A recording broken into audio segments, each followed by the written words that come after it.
I would certainly welcome a smartwatch that could catch me nodding off while watching Netflix. I had a friend who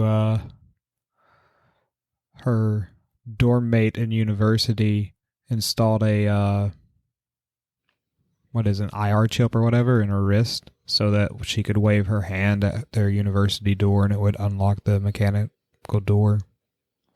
That shit was awesome. Like, surgically implanted? She implanted a chip in her hand that would open kind of like a Korean style door. Engineering students, man. I mean, it's like a surgical procedure. She just cut like herself real, and shove in some chip. Just a small wire, basically, and just shoved it under her skin. That's cool and weird. Yeah. People are cool and weird. Some of them. Like Joe Biden. He loves to drive cars. So speaking of Joe, I saw that he's finally decided to back all the unions in America. Is that true? No. He just said a few nice things about the Amazon thing in, what was it? Alabama. Oh. That's hardly backing all the unions in America. If you're supporting one union, you're supporting every worker in America. Okay, I know that's not true. Or do I? I was actually surprised that happened. I thought he was just going to stay quiet about the whole Amazon thing. That was my general sense of the situation like a week ago. Because I know right now there is the big thing of people need to unionize Amazon because it's the second biggest employer in America, and they are I get the sense that they're more anti-union than Walmart, who's notoriously anti-union and the biggest employer in America. Yeah, they're extremely anti-union. Did you see the thing where they shut down? They fucked with the traffic lights as a way of making people miss their vote on their union votes. How did Amazon fuck with the traffic lights? Well, I guess Amazon is the government in themselves in Nevada, so. I don't remember exactly. I have to look it up again. Did they just call up the city and it's hey, we're closing the Amazon shops up if you guys don't turn off the traffic lights for these hours? Okay. Actually, this was less than 2 weeks ago.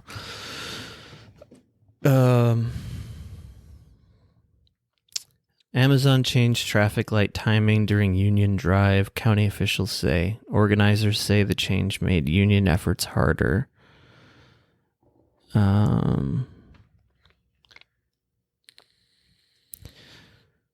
Until recently, the altered timing on the traffic light outside the factory had been dismissed as a rumor. But More Perfect Union confirmed with Jefferson County officials last year, Amazon notified the county of traffic delays during shift changes and asked for the light to be changed. So yeah, this is just them flexing over the local authorities. Local authority. And On hey. December 15th, the county increased the green light duration in an effort to clear workers off the worksite faster. There's no indication that the county was aware of the ongoing organizing drive or any effect the traffic light changes might have had on the effort. I wish I could call up a number and ask them to change traffic lights for me. You don't even drive, dude. I mean, but I used to drive. You just want the power. I know I had the thought occasionally. It'd be man, it'd be great if this red light wasn't here right now. It's getting a little, it's probably my internet, man. I don't know what's wrong with my fucking internet. But anyway, as long as you record on your side, that'll be okay. But I couldn't really hear the last thing you said. Oh, something about controlling traffic lights would be cool. I can't imagine having such power over the local government. Doesn't that even cause safety issues though? I thought the whole point was to have them on certain timers because like there's city planners who make sure that like that they're timed in such a way that it doesn't cause like traffic congestion and accidents. I mean, looks like Amazon basically said that because it's their warehouse, they presumably see like what the traffic situation is like on the light, like that, I don't know, I guess leads out of the warehouse. Yeah. They were basically like, we know better, so change it. And I mean, it looks like this was a very mild part of what they did, but like what's notable is that it's like such an extreme length to go to mess with unionization. Sorry, this just in, but Business Insider just alerted me to QAnon has said that Trump emerges as president on March 4th. That's just 2 days away.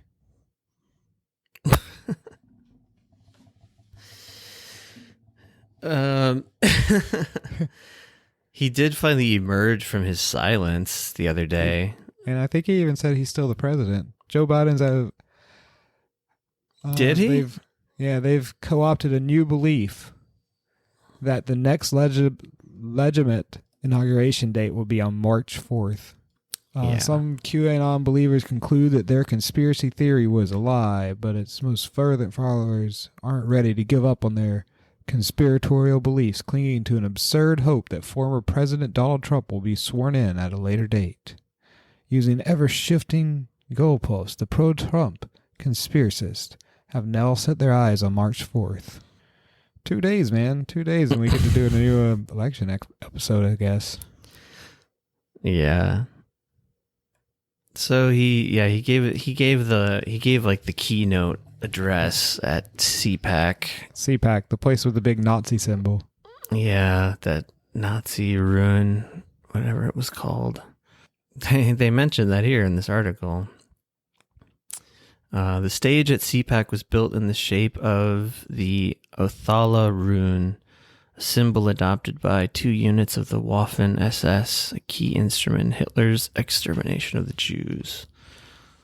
Coincidence, wacky, wild coincidence. And he also... I mean, his speech was most like, apparently I didn't listen to the speech, but just the bits and pieces I've gathered is like, it was mostly centered on like, we need to fight communism, which is in the form of the Biden administration. But yeah, like anti-socialism, anti-communism, plus Nazi symbolism. It's great to be an American in 2021. It's great to be alive.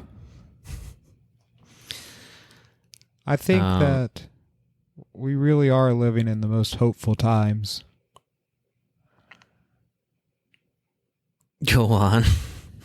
I just, there is enough product in the world to feed everyone. There's enough housing in the world for everyone to have housing. There's a surplus of energy and resources. And the only thing lacking is access.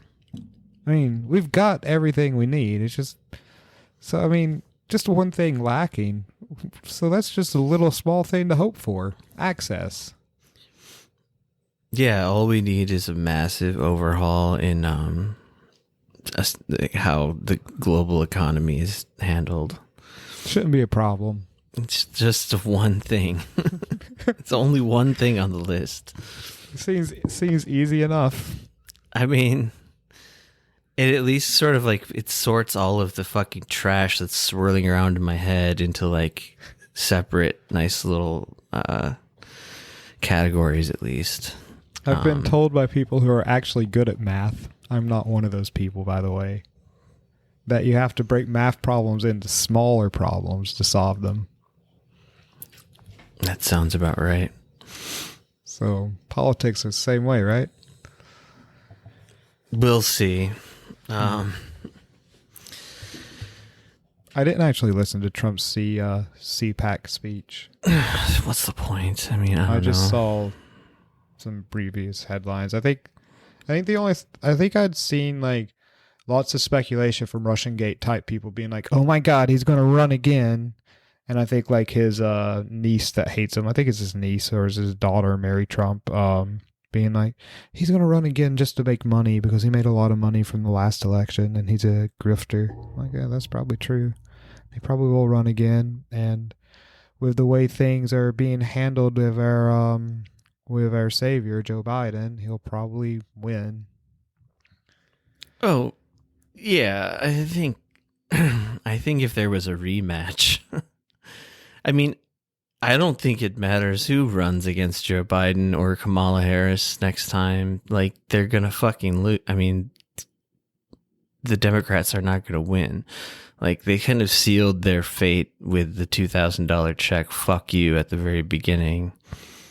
Like, I don't know. I think they could run like a fucking goat against them and the goat will win. Well, they haven't been in office that long, Josh. You have to give them more time. Yeah, like there are little positive things, like Biden said something nice about a small segment of the labor union movement. So we're all supposed to fall over ourselves praising him for that. And once we get past the next Senate election, they might actually start doing stuff. You know, like preparing for the next presidential election. Bombing more countries. They bombed a country? Yes.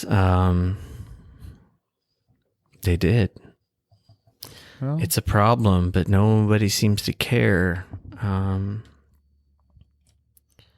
Yeah, I mean, what I've realized is like people are always like worried about like, oh, what the next like Iraq war.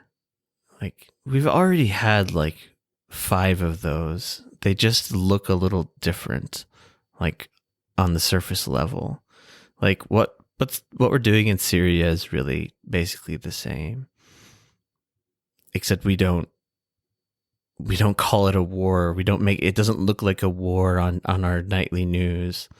Like, there aren't huge numbers of troops. We haven't like actually overthrown the Capitol and knocked over statues, but like we're effectively like just taking what we want and bombing when we feel like it, and no one's going to do anything about it.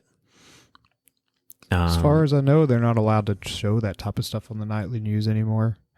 I'm kind of dumb, but I've heard from people smarter than me in different times of my life that they stopped that after Vietnam because they worried that it got the people too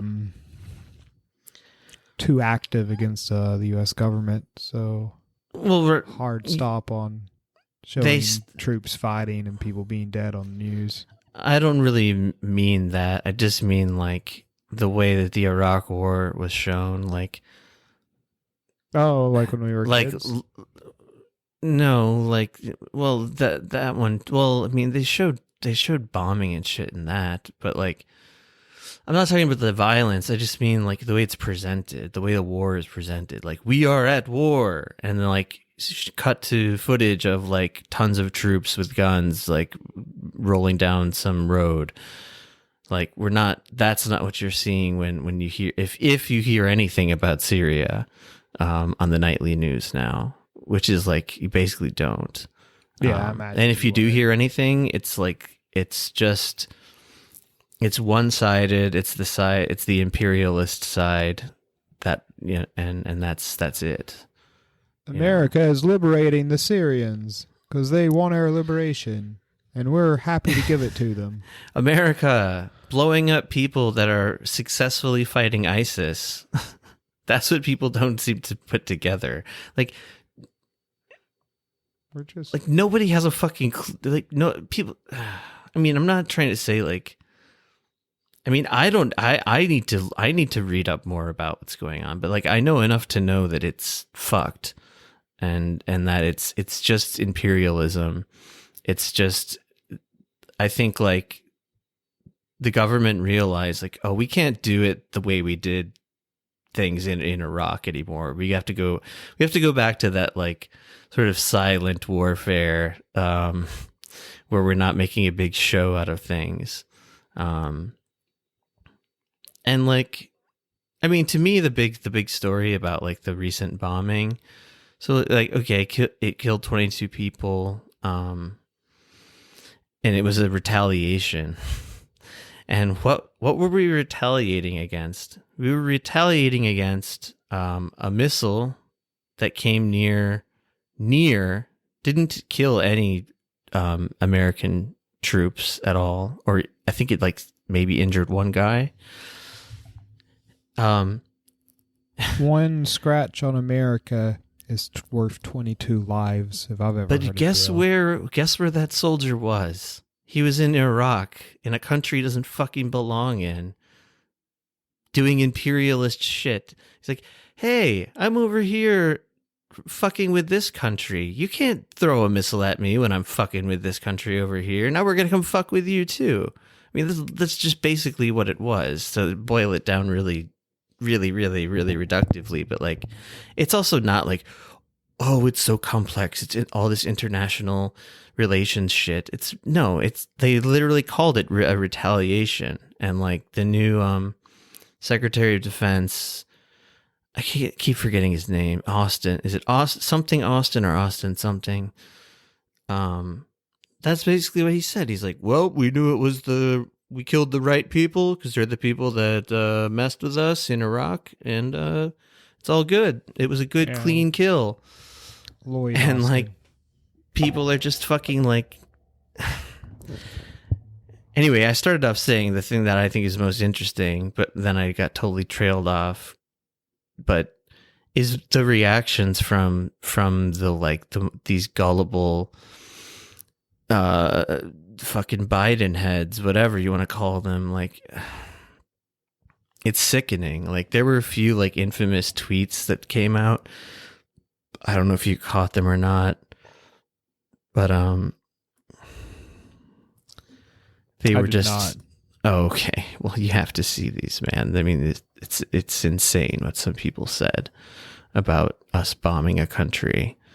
And a lot of people started pointing out, like, there were a bunch of people that, like, 2-3 years ago were railing against Trump for bombing Syria.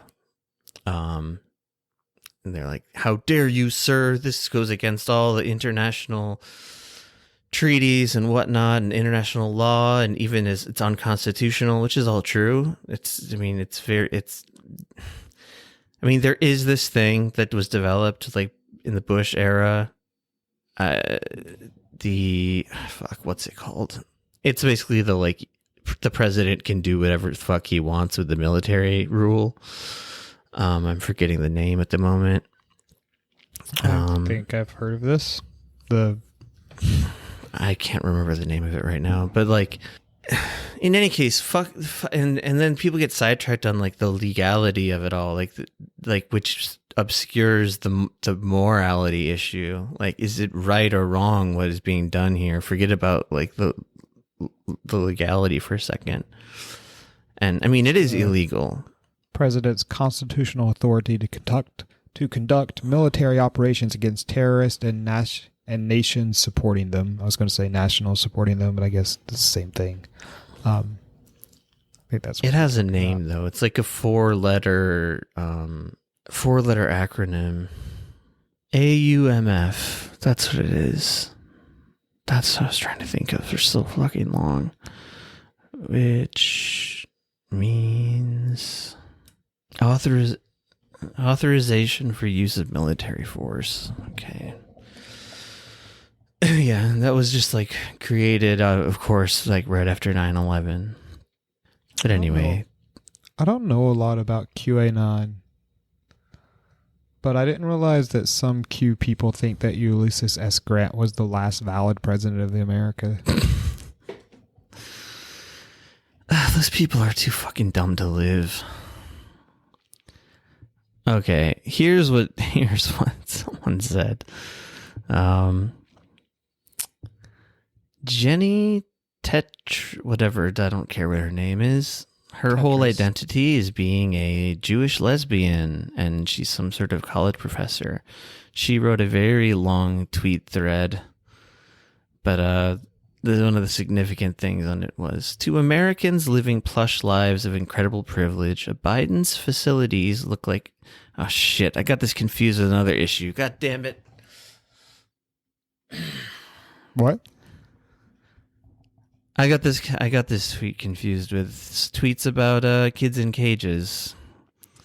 Okay, now here we go. A few things here, different thing. A few things about last night's hashtag Syria strikes. Not a single civilian was harmed. The target was neither Syrians nor Syria, but rather Iranian proxies. Oh, well, thank God. They will not delay your stimulus check, vaccine, or other mildly egocentric demands. War with Iran is not imminent. There were so many things like this. I mean, that wasn't even the most egregious. I mean, people were like citing how Kamala Harris and Biden and like Jen Psaki and like all these people, all back when Trump was doing this shit, were all condemning it. And there's like literally no difference in what's happening in this particular bombing and what Trump was doing. Yet people are not only just like ignoring it, but like defending it as a great thing. Like people are like, yeah, we attacked some nasty Shias. They needed it. Like, I'm barely exaggerating by saying that. Oh, here's what I was looking for. Okay. Amy Siskind, I think is how you say her name. Another Czech person with a gay pride flag in their name. Cool. This is 100% serious. It seems like it could be ironic. She wrote, so different having military action under Biden. No middle school level threats on Twitter. Trust Biden and his team's competence. Another person wrote, such a quiet attack. No drama, no TV coverage of bombs hitting targets, no comments on how presidential Biden is. What a difference. I mean, it's good to keep war silent. The less the people know, the less likely we are to get angry. They're literally talking about like putting like manners and stuff as relating to killing people with bombs. Drones. They didn't even use drones this time. They used good old airplanes. Well, maybe that'll be Biden's thing, bringing the good old airplane back to its original purpose. The original purpose of an airplane was to drop bombs, right? Mm-hmm. I assume that's why they were originally made. And then like on another level of people just showing their true colors is the old kids in cages debate. There's no fucking debate. It's just people being idiots. That their trailers look better than half the trailers I remember growing up in Tri-Cities, Tennessee. Those trailers look pristine. Not a bit of rust on them. Nice little yard space. Or the fact that there's still kids in cages separated from their parents. Yeah, and people are defending it. Like it's just like suddenly everything's different, even though it's the same. Like suddenly, people who were screaming, "If you vote third party, you're guilty of putting kids in cages." Keeping kids now in Biden's cages. the president, and suddenly those same people are saying, "Well, what should we do with them, huh? Wise guy." Just put them out on the street. But what do you think we should do?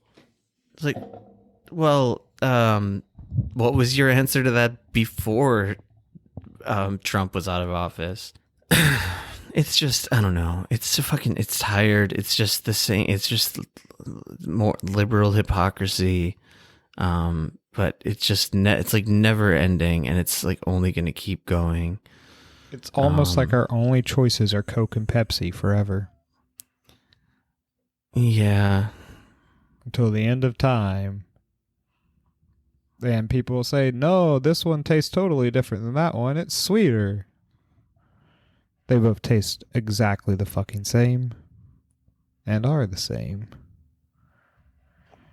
That sucks. It does. It sucks. I know exactly all the stuff you're talking about with the fucking children in cages, because I was following that, and it's a giant mess. The problem is, it's like, I don't feel like they're actively doing anything to actually, you know, reunite the children with family members or move them into like proper living spaces. Yeah, they're not. And I made this whole dish on the trailers in East Tennessee, which there were quite a few. And some of the pictures of these trailers did look nicer than stuff I saw growing up. Because it also sucks that that's plenty of just citizens, like living conditions, who are probably working in non-union. Well, now they're probably working at Amazon factories for minimum wage. So it's not just children in cages. It's also Americans in cages. Yeah. I mean, the difference is that these are like terrified children who have no idea what's going on. They're separated from their family for no reason. Like a lot of these cases, like there's family in the United States that they could stay with, but it's like, bureaucracy, we got a lot of sorting out to do. Until then, we're going to put you in this cage where some asshole's going to blow cold air on you, because that's what happens in these places. There are these fucking sick ICE agents. I don't know.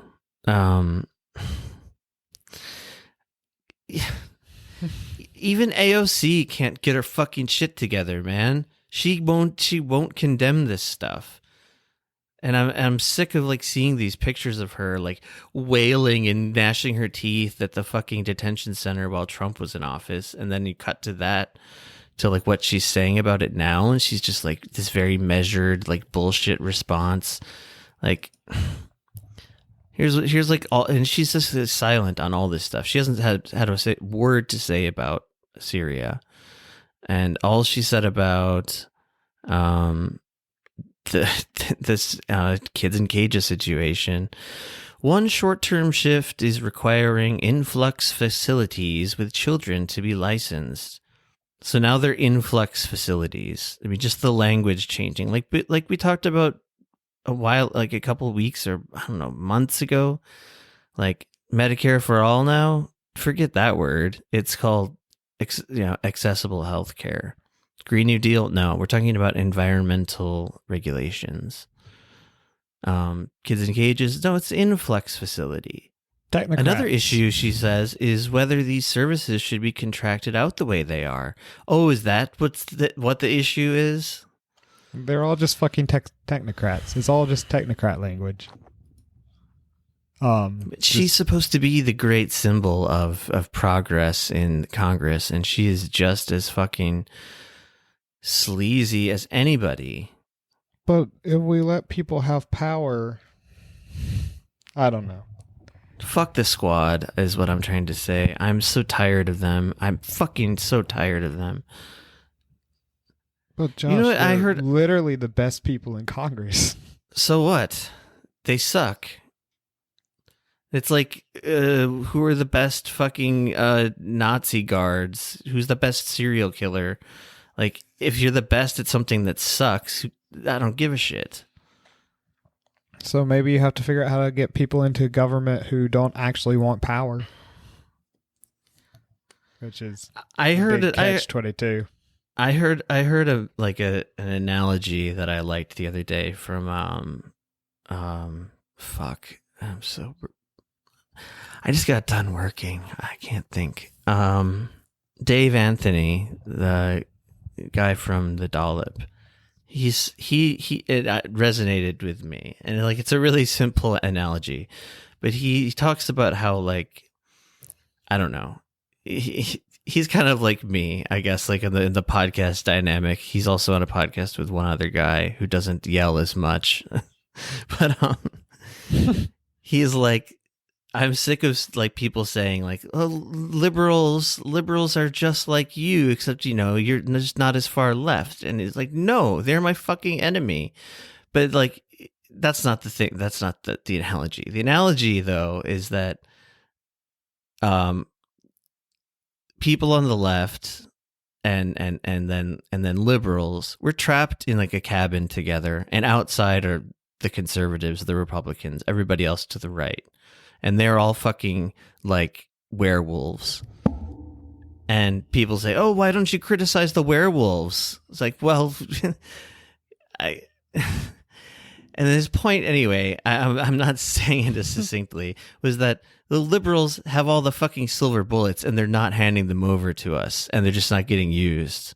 And like, it's a fucking emergency, so like, fucking give me that ammo. That's why it's so much more infuriating to see people like the Squad just fucking dicking around and not doing anything, and literally selling out their principles.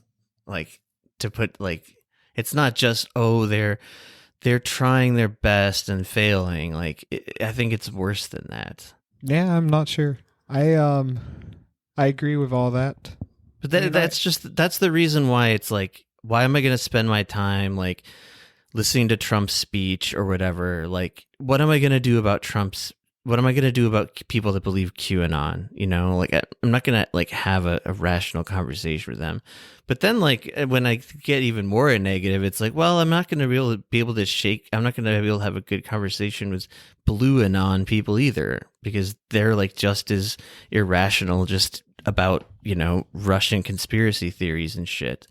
But I do think that you have to have rational. I mean, I understand what you're saying, and I feel that way often. But I do think you have to have rational conversations with blue anon people and right-wing Republicans, because it's the only way to like really get them to see other ways, better ways, and sometimes it's like, you know, trying to talk to a fucking 5-year-old, but it has to happen, I think. And I kind of agree with the people who's like, you can't call them idiots when you're doing it, which is sometimes the hardest part. But yeah, no, I agree. I mean, I know we talked about it. I thought Ilhar Omar's response was actually decent with the whole Syrian thing, but I didn't see anyone else from the Squad say anything about Syria or anything else going on really with that. No, I don't think anyone from the Squad's responded about the cages since Biden has taken office. Yeah, except to say, yeah, I mean, like, there's like a silence, or there's just this kind of mealy-mouthed bullshit, which, I don't know. I read Ilhan Omar's statement, and it just read like she is saying, Biden administration, you have to legally justify this. Forget about legality. We know it's plainly illegal. Like, anyone with half a brain knows that already. It's breaking all kinds of international treaties and rules of warfare, and constitutional things here at home. Like, because Biden didn't invoke any sort of like emergency act, which is unconstitutional in itself. Like, that thing that George W. Bush created is bullshit. Like, it just seemed to me she's like missing the real point, which is we're illegally killing people all around the world, and it's bad when anybody does it. And I think she did say something to that effect in her statement, like, and she does use Biden's name at one point, but like, a lot of these times when if I see any criticism coming from the Squad, it seems like they're taking pains not to use like actual people's names. They're just like, it's wrong when any administration does this kind of thing. Yeah.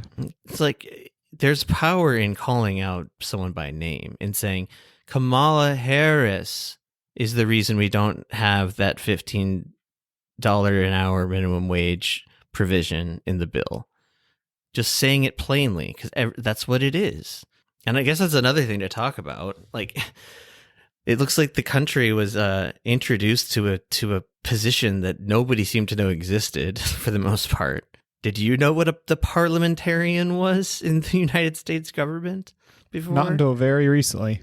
Yeah, me either. And like most people didn't. And it's such a joke. It's like we've been saying for months now. Like Joe Manchin is the real get out of jail free card, whatever you want to call it, like last ditch, like excuse making card to throw down. But like this is even like a step ahead, like beyond that.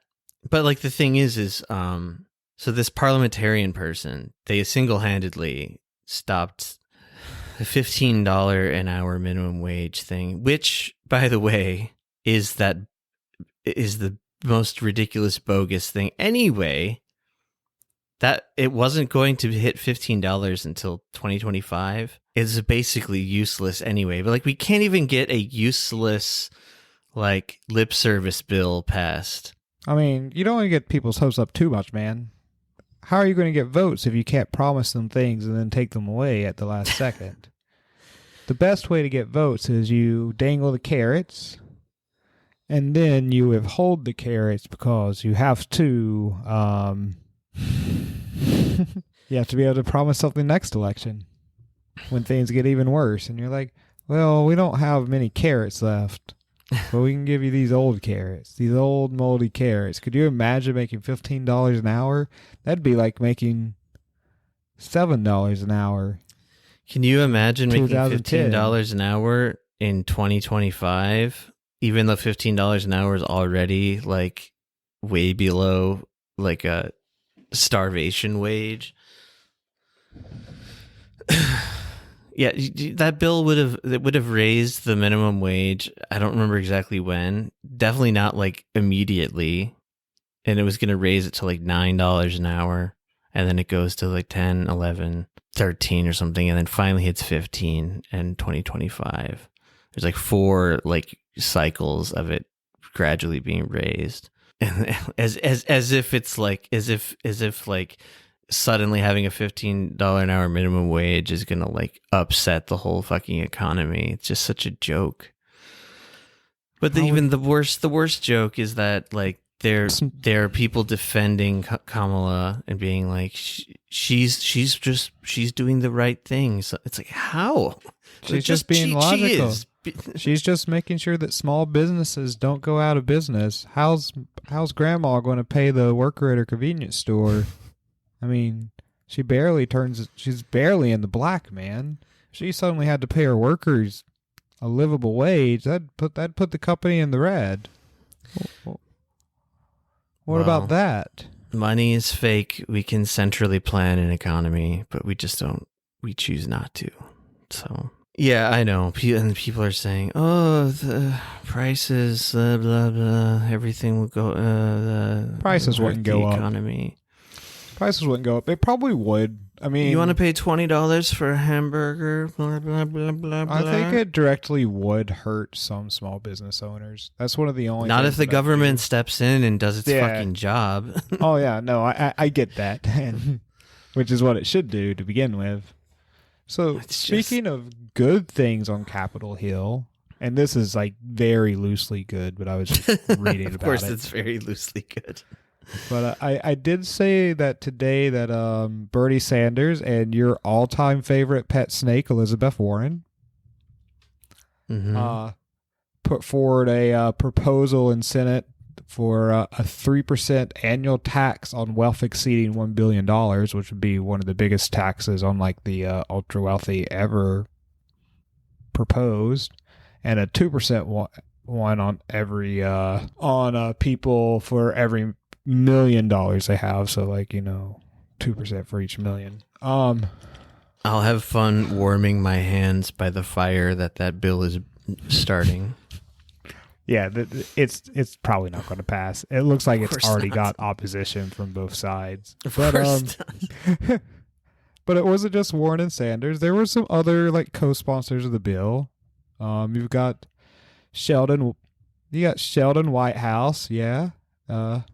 Jeff Merkley, Kirsten Gillibrand, Brian Schwartz, Ed Markey, like that guy, Mazi Hirano, and God damn it, I have no clue how to say her name, and I've even listened to her talk before. Pramulla Jayapo and Brendan Boyle. So that's a few people. I will go on to say that this article says the bill will likely face significant obstacles in the Senate, where Democrats hold the slimmest of majorities. I mean, it would be great. Taxing rich people more would be like just fantastic. It doesn't sound like 3% doesn't sound like much, but like, you know, you take someone like Jeff Bezos who has on billions of dollars, $80 billion or whatever obscene number he has, and you 200 billion almost. Is it 200? God damn.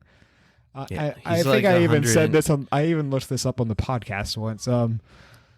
It's just hard for me to imagine because still my childish brain remembers back when Bill Gates was the richest person in the world, and was when we were like, you know, high school students, and it was like 40 billion was like the richest in the world at the time, and now 200 billion. But yeah, imagine 3% on each of their billions. 3% of a billion's a lot. That's what, $300 million or something? Yeah, I mean, it would be great if, and you know, it's never going to happen, but it would be great if it was used like in a good way instead of just like I don't know. I could actually see that happening as a way of like appeasing the masses, and then just like all of that money gets like sort of redistributed right back to Jeff Bezos through like various channels. Redistributed right back to Jeff Bezos when Jeff Bezos buys Lockheed Martin, and Lockheed Martin is contracted out to build the next generation of F-25s or whatever fighter jets they're making now.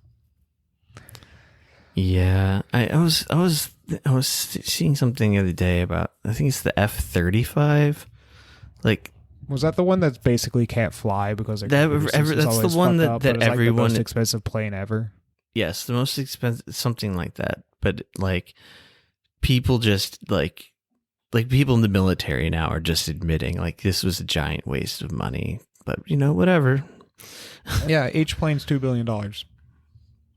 It was the one I'm thinking of, like $2 billion per plane. Yeah, it's something like that. I mean, there's like, and then when you forget about like, just like individual like new models of planes or whatever, there's just like so many tanks and planes and whatever, just like gathering, like just turning to rust, like just sitting there doing nothing. I mean, a lot of stuff is probably just being sold off to various warlords as well. But in Just World, we wouldn't just have universal health care. We'd also have universal fighter jets. I would go down to my local military base and say, "Hey, I'm here for my F-16 since you guys don't use those anymore. Can't wait to take it out for a spin." We'd all just be flying around in our fighter jets. Got an Onion article with Biden here cutting a big ribbon with a big pair of scissors that says Biden unveils cool teen migrant detainment center where youths can hang out and never leave.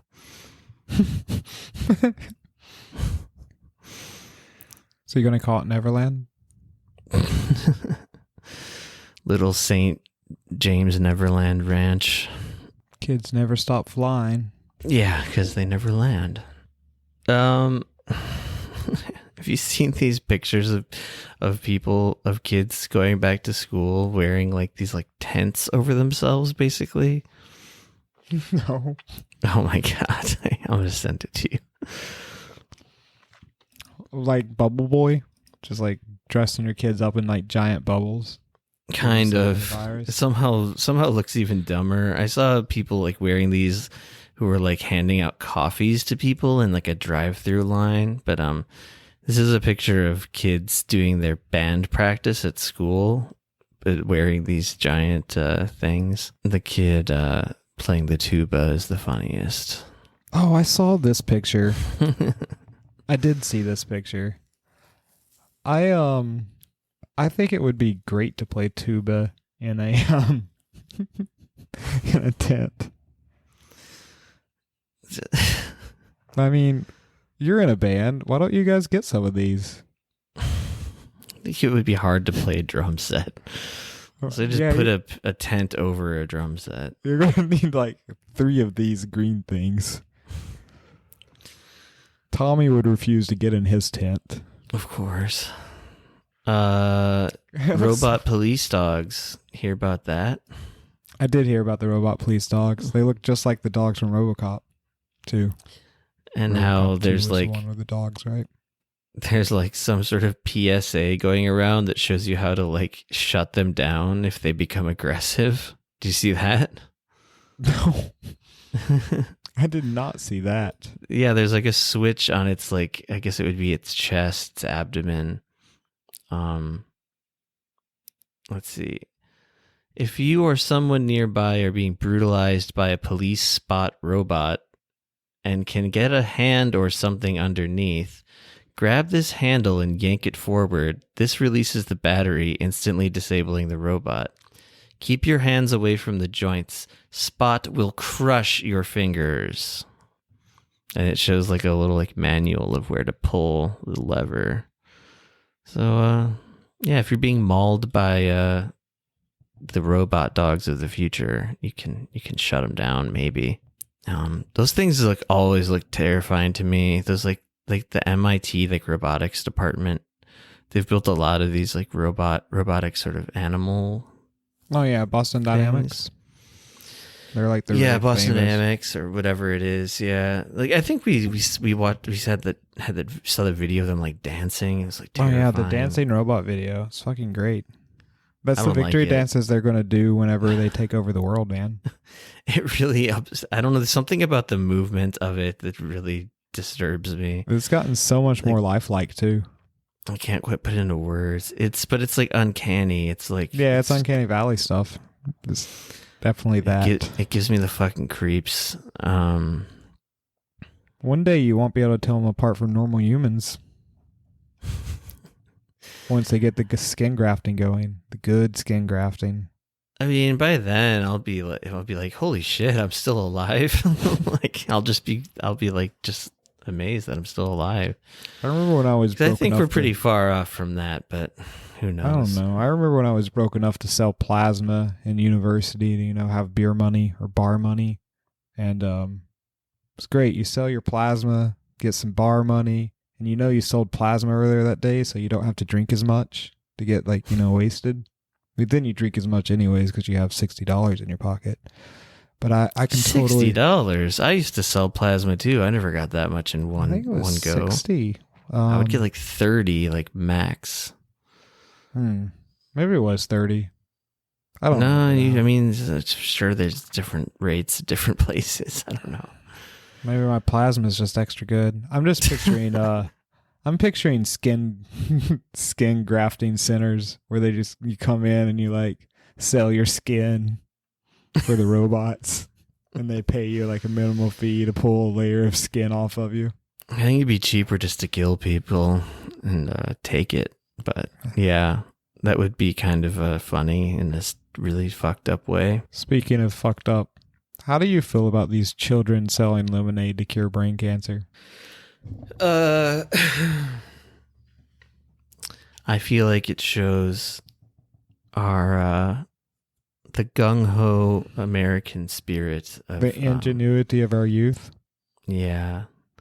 It's really heartwarming. It's amazing that this is like becoming a trend of like it is. I was pointing out these fucked up stories that are being broadcast as heartwarming and uplifting, like this one with lemonade is. But there's like so many others as well. But I'd found like a whole list of stories very similar to the lemonade stand girl, and I can't seem to find it again. But basically, it's just like various children, something terribly wrong with them, without health insurance, working to try to pay their hospital bills. And it's just like, this is really fucked up. These are like just fucking kids. Just go to the hospital, get them treated, and, don't charge them. Yeah, my God, this footage is like... Oh, I watched the footage. The girl's so earnest in it, which kind of makes it even like sadder to me. Yeah. Because like you're watching the kid and like as a kid, fine. It's cool that she started a lemonade stand. It's cool that somehow she's in a good mood about it, but at the same time, it's like, this is so fucking sad. How is the mom not cool. just like crying? Yeah, that's not exactly how I know what you mean, but this is like a local news channel that I'm looking at here. It's in Alabama, CBS 5.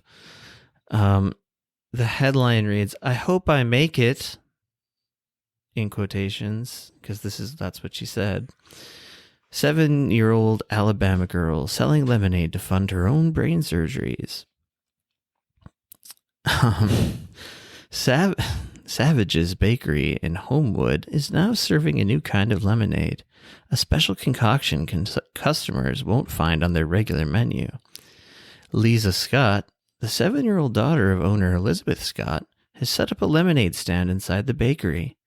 Because when life gave her lemons, she made lemonade. I mean, I think someone should be like executed for writing that. I mean, like, this is not a joke. What the fuck? She has 3 cerebral malformations.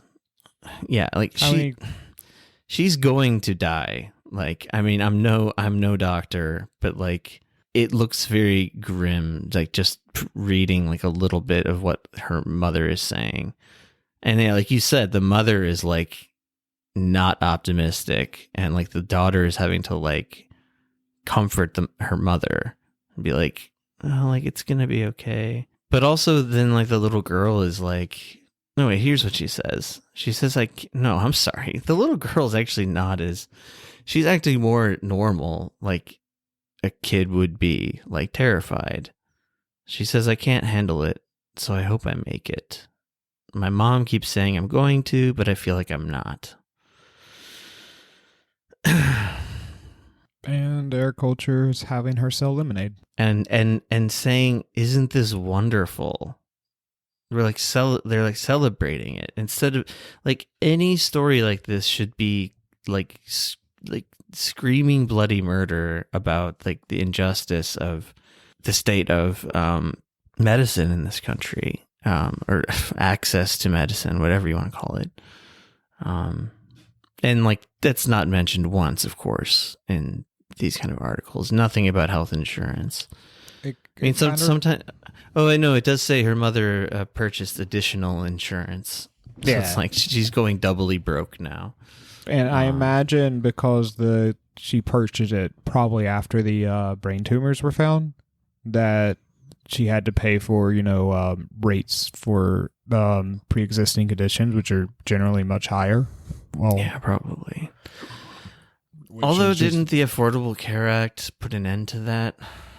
Maybe I don't know exactly how it worked. Affordable Care Act made sure that you could still get insurance as long as you had pre-existing conditions, and I think it did make it cheaper because I have like. I thought it was like you couldn't be denied treatment, or I guess maybe it's you just can't be denied treatment, but they can still up the charges for pre-existing conditions. I don't know. I should probably look into it. That's what I think it is. I'm not 100% sure. I think that you literally just can't be denied the insurance anymore, because there was a time when you could have pre-existing conditions and just like be denied any type of insurance because you were obviously someone who's going to cash out on it, and the insurance is always going to be just slightly cheaper than what it would cost to do it out of pocket. And the insurance money, companies make all their money on expecting people not to actually use the insurance. What I'm seeing here is under the ACA, health insurance companies can't refuse to cover you or charge you more just because you have a, quote, pre-existing condition. But then I'm also seeing ellipses, and they don't have to cover pre-existing conditions. And this is on the hhs.gov. Hang on a second. Okay. The only exemption to the pre-existing coverage rule is for grandfathered individual health insurance plans. The kind you buy yourself, not through an employer. They don't have to cover pre-existing conditions. So in other words, there's still a lot of people getting fucked over by the pre-existing conditions, it seems like. I mean, less than there used to be, so that's good. But fucking hell. I do have one more heartwarming childhood story to go along with this. I saw this story the other day where a 9-year-old used his allowance to cover the school lunch debts for the entire third grade class. So I guess he was going to one of those schools where kids would be kicked out if they couldn't pay their school lunch debt because, it makes sense to like put kids in debt for school lunch. And this one nice kid saved up all of his allowance all year and used his allowance to pay off all the other kids' school lunch debt because that's fair. Yeah, that's another one of those feel-good stories, right? Yeah. Ryan started wondering what his own school lunch money policy was. He said, nobody should have to buy their lunch at school. We should just have lunch together because we're friends and that's what we do. He's so thoughtful for a kid, saving up his money to buy everyone else's lunch. It's so fucked up. It's like really fucked up that, I don't know. Whatever. Sorry, you were cutting out there. Oh no, I was just thinking of how fucked it up. I mean, the lemonade thing's actually more fucked up, but just thinking of like some like 9-year-old like literally feeling like obligated to save up money to pay off the debt of his classmates. Yeah. Lunch debt. I was showing Yane some of these headlines last night actually, and she's like, "What the fuck's wrong with Americans? Why do you guys hate your children?" And I'm like, I don't know why we hate our children, but why do we hate our children? Yeah, I mean, America? So many things when you explain them to people who aren't from the U.S. Like, I could remember like so many distinct times of like talking to people from other countries where would explain like a basic reality of living in the U.S. Like, we don't have government health care. I mean, you know what I mean? We don't have universal government health care. We don't have any sort of national healthcare plan, etc. I remember a meeting, like talking to, this was years ago, but like this girl from Germany, like couldn't believe it. Like she just was like, "What do you mean?" Like it was like I was speaking an alien language to her, and not because there's anything wrong with her English. Her English was probably better than mine, but like she was just like, it didn't compute, like it didn't make sense at all. Oh no, and, I've had similar conversations. I've even had it come up before where like explaining like student debt in America as compared to like student debt in other countries. Yeah, it's the same kind of thing. Like it's because it's it's a non-concept in a lot of other countries. Like you get paid to go to college when you're in Sweden or Germany. I don't know. Germany is still free at the very least, if you're not actually getting paid to go. But yeah. Like Yane has some student loans in Korea, but they're like nothing. Like they're very, very small. Yeah. It's not crushing. Student loans are so, they're not soul crushing. Yeah. Don't worry. That 10 grand is coming your way. Sure it is. Along with my $1,400 check. And when I move back, I can work at McDonald's making $10 an hour. I didn't look into it. I assume the $1,400 checks passed with the bill, right? Yeah, I think it's the American Rescue Act. I think it has. I mean, I know the bill passed. I wonder. Yeah, it passed. We're still eligible. I'm wondering if they're giving any. Actually, I guess I can check that website and see when they plan to mail mine out. I said the American Rescue Act. I think it's the American Rescue Plan. Sorry. Whatever. I hate the names of all those things. Cares, heroes, fuck off. So it's surreal. So our Secretary of Defense is he's a Raytheon man through and through, and I found out that he still has not divested his financial interest in Raytheon. He's he just bombed Syria with like Raytheon bombs. Like, it's so fucking insane. And apparently they've just kind of bent the rules for him, because I think usually you have to like get rid of any of those sort of like obvious like conflict of interests before you are sworn in. Yeah, but usually. He's got 90 days after his confirmation to part ways with all, and he's taking his sweet time, because he's got more places to bomb, and like Raytheon's stock went up like some significant amount like immediately after that bombing in Syria. I mean, this is a fucking sick world.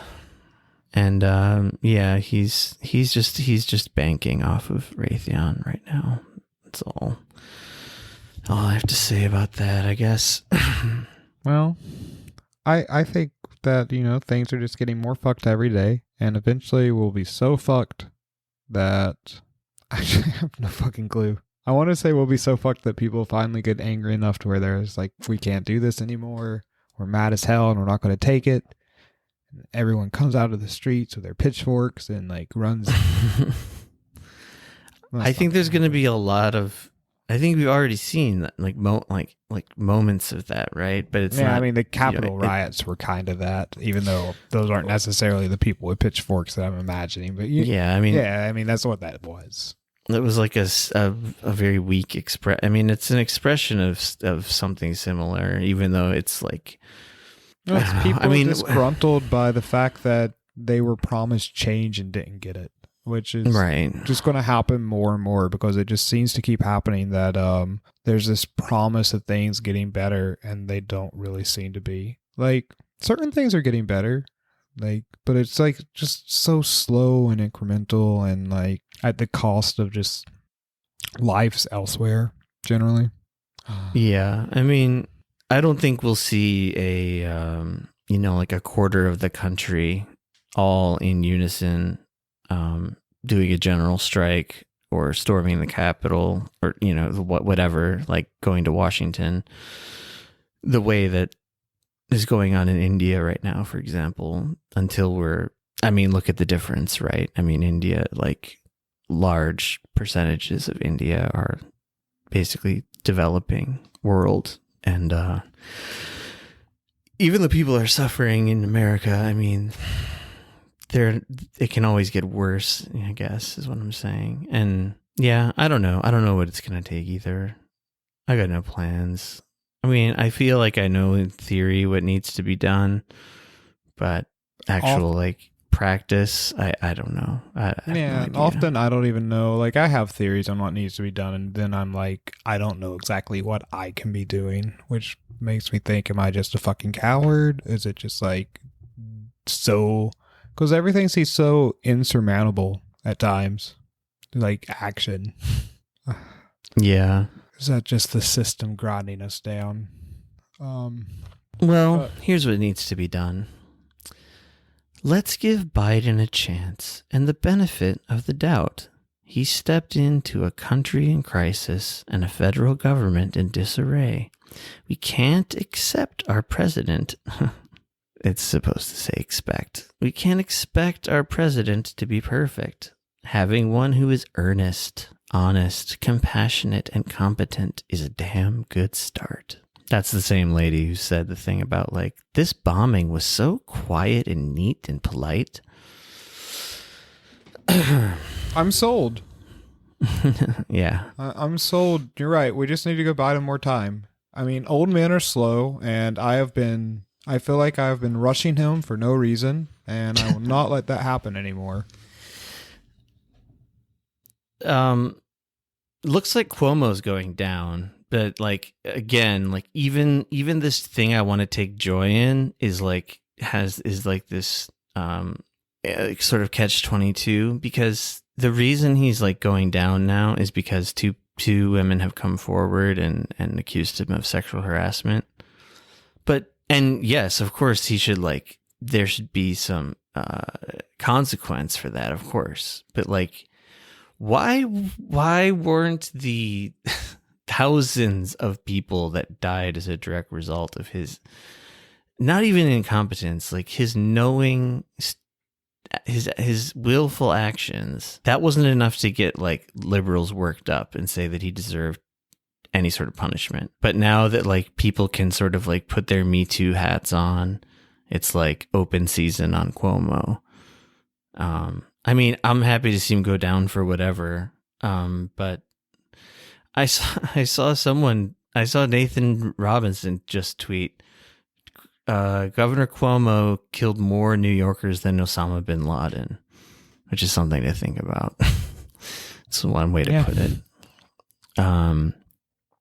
And yet he's still like fucking out there. I don't know. I'm grasping for like trying to end on something remotely positive. Cuomo may be going to jail. Probably not. At least he might lose his job. It's looking more and more likely like he's gonna have to like fall on his sword in some way. And a tax on the ultra wealthy was proposed in Congress that probably won't be passed. That's my hopeful thing. I mean, I have a feeling that Bernie Sanders has proposed that same tax like 1,000 times. But yeah, I mean, we'll see what happens. We couldn't even pass that fucking pathetic $15 an hour thing, man. If that can't get done, there's no hope for anything happening through congressional process. I feel like you can't even get the fucking, we'll give you the $15 an hour in 4 years from now bill for totally bullshit technical reasons that aren't even real. Like, to be super clear, that parliamentarian thing, Kamala Harris can just override that. Or they can fire her and hire someone else. Like, she doesn't have the power that excuse makers are trying to give her. What's his face? Chuck Schumer. He can override her. Like, it's just they're all standing around going like, oh gee, what can we do? There's this little gnat in our way. I don't know. I just like I hate the actuality of it, but like just the principle of it pisses me off even more, I feel like, in a way, because it's like they're treating everyone like complete idiots, and maybe with good reason. I don't know. Maybe most of us are stupid. Well, should we move on to like some recommendations? And yeah, it seems like a good place to call it. I think I have my recommendation. All right, cool. So I'm ready too, so go ahead. So my recommendation is this Spanish filmmaker I like, Alex de la Iglesia. Sorry, I'm really bad with reading.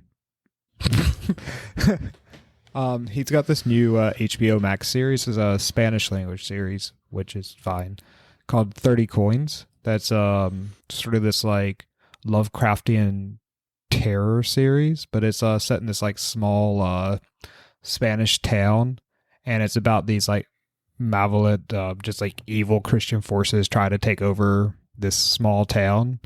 There's like this cool scene where there's a cow giving birth to a human baby, and the whole thing is just like really weird genre, like meshes of horror genre and Lovecraftian stuff and Christian iconography, and it's super good, and I highly recommend it. It's probably one of the better horror TV shows I've watched in a long time.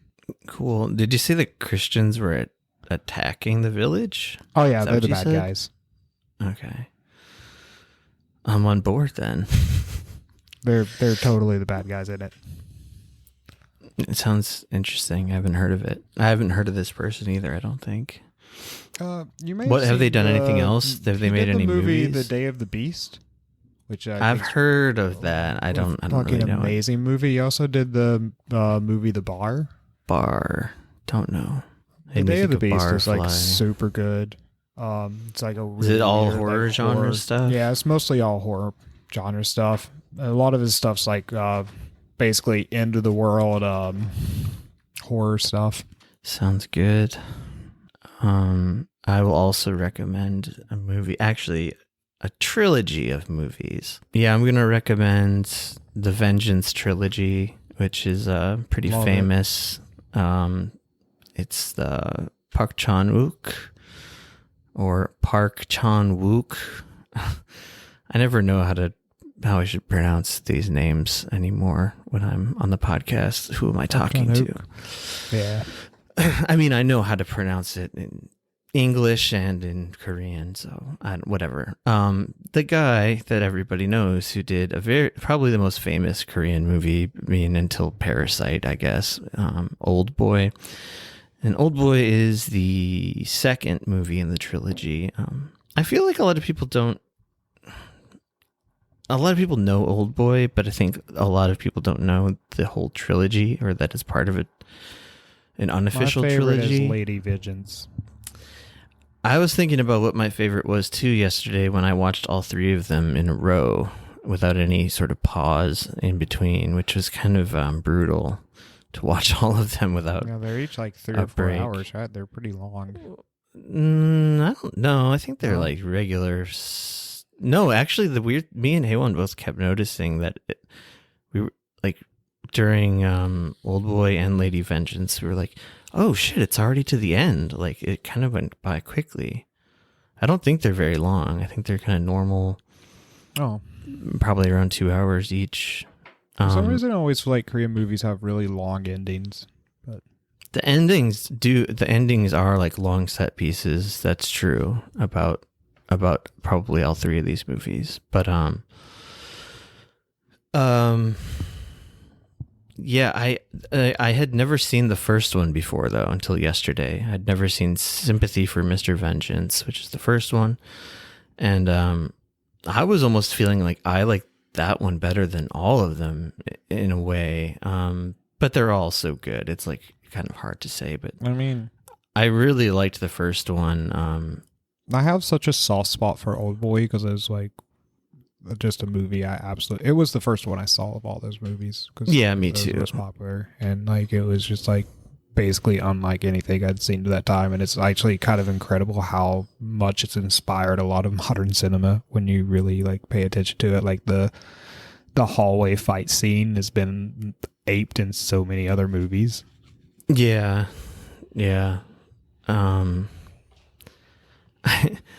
What was I gonna say? The Sympathy for Mr. Vengeance.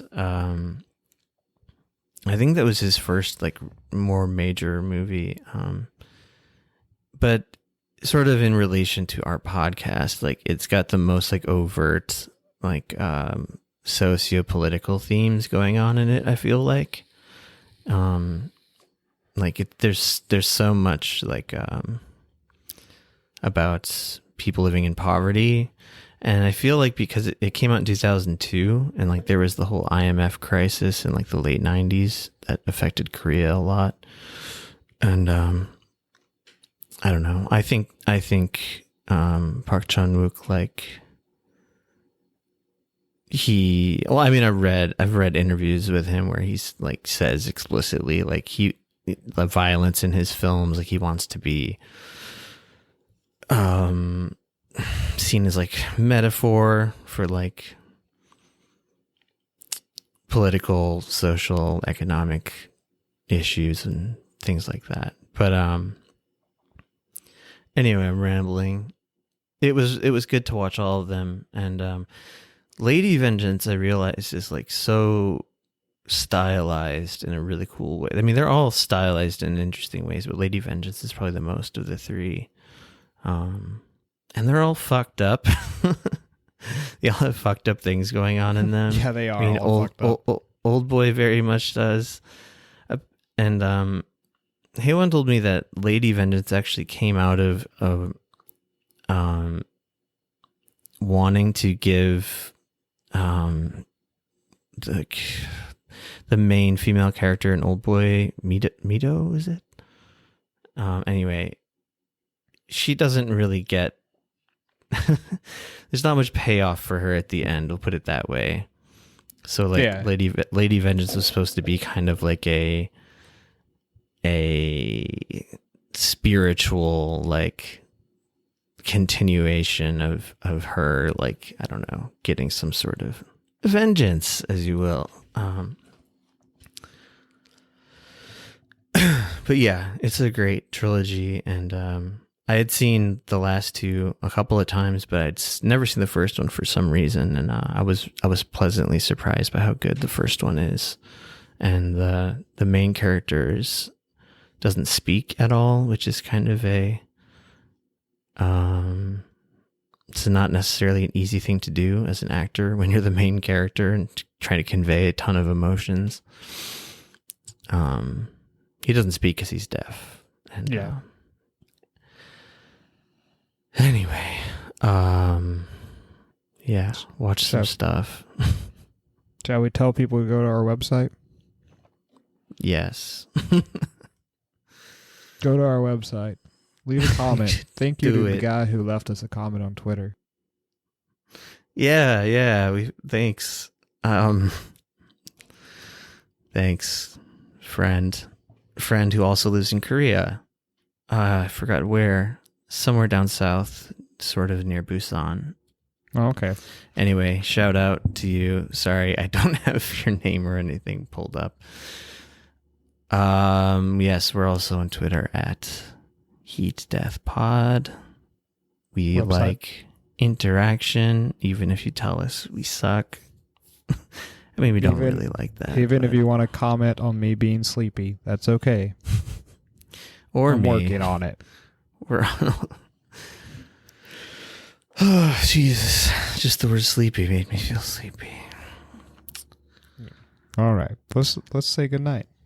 Good night.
The first voice recording was made in 1860.